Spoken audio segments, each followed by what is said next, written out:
और इस हमले की सियासी, समाजी और तमाम हलकों से मजम्मत की जा रही है। लश्कर-ए-तैयबा की टेरर आउटफिट TRF ने हमले की जिम्मेदारी कबूल की है।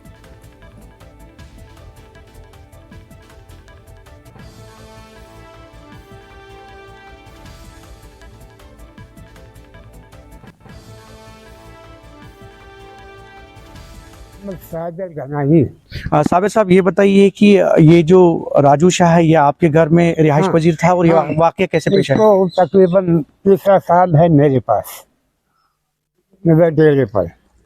वो यही उसके 3 बच्चे और बेवी और ये राजू, ये डेयरी काम करता था। दिन में रात दिन वो बना के रखता था, रात को सुबह जाता था, इधर भी बैठता था उधर भी बैठता था, सड़क पर अपना पेट पालता था। उसके 3 बच्चे हैं छोटे छोटे। आपके यहाँ घर में कब से रिहाइश पजीर था? तकरीबन तीसरा साल चल रहा है, 2 साल और 2-3 महीने। हाँ, तो ये जो वाकया पेश है, कब आपने सुना? मैंने खुतबा नमाज के बाद में मस्जिद में था, घर पहुंचा, खाना खाने लगा, उसी ने मुझे पहले फ़ोन किया, उसकी औरत ने। वो अब्बाजान राजू को गोली मार दी गई। शायद वो अस्पताल से ही फ़ोन कर रहे थे। फिर आर्मी वालों ने भी पुलिस वालों ने भी फ़ोन किया मुझे, उनको भी कहा मैं क्या करता हूँ, यही सब कौन क्या कहूँगा मैं।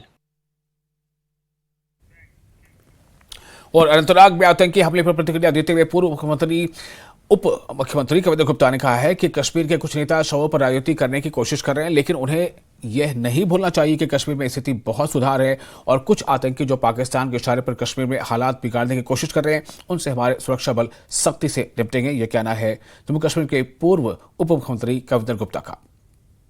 सीएम कविंद्र गुप्ता हमारे साथ मौजूद हैं। एक दफा फिर से टारगेट किलिंग का मामला जो सामने आया है, उससे जो अपोजिशन है उसका कहना है कि इसके लिए बीजेपी जिम्मेदार है।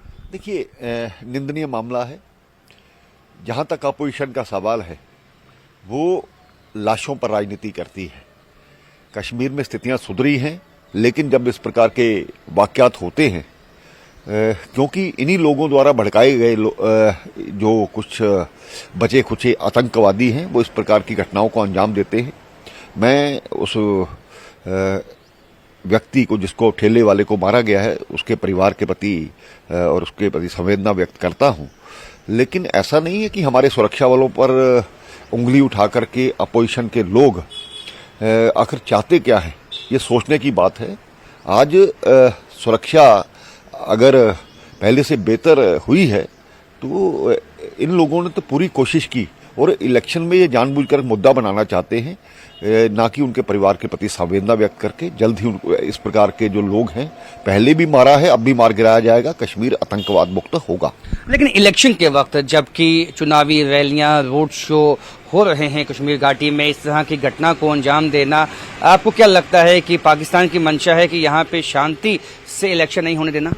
देखिए, बड़े लंबे अरसे से इस प्रकार का आतंकवाद चल रहा है। उसमें बहुत हमने समझना चाहिए कि विजय भी पाई है, उसके साथ मुकाबला किया है, बड़े लोगों ने, हमारे शहीद भी हुए हैं।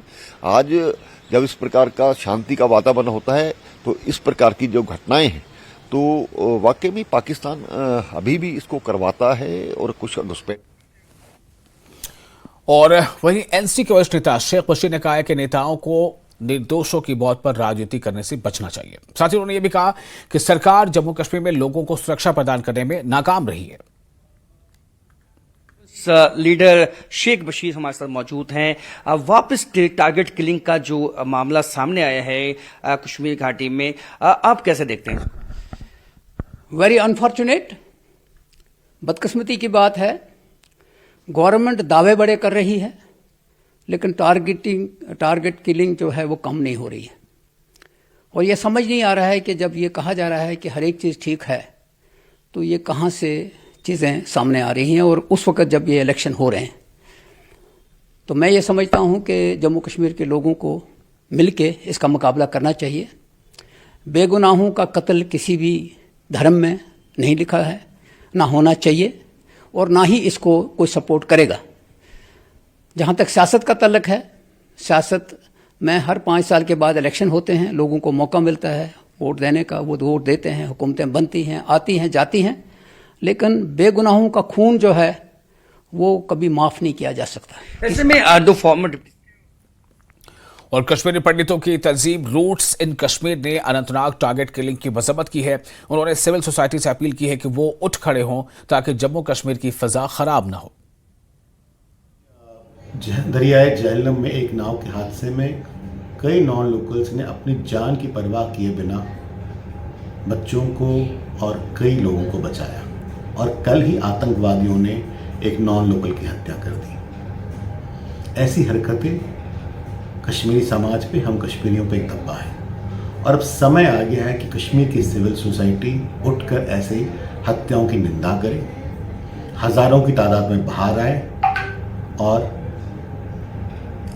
उन आतंकवादियों को जो संरक्षण दे रहे हैं, जिस हाइब्रिड मॉडल के जो लोगों को जो सुरक्षा मिल रही है, संरक्षण मिल रहा है, उनको एक्सपोज करें ताकि कश्मीर सही में वापस जन्नते कश्मीर बने, खुशहाली आए, अमन आए। नहीं तो निरंतर लोगों की हत्याएं कश्मीर में आज भी डर का माहौल बना के रखती हुई हैं।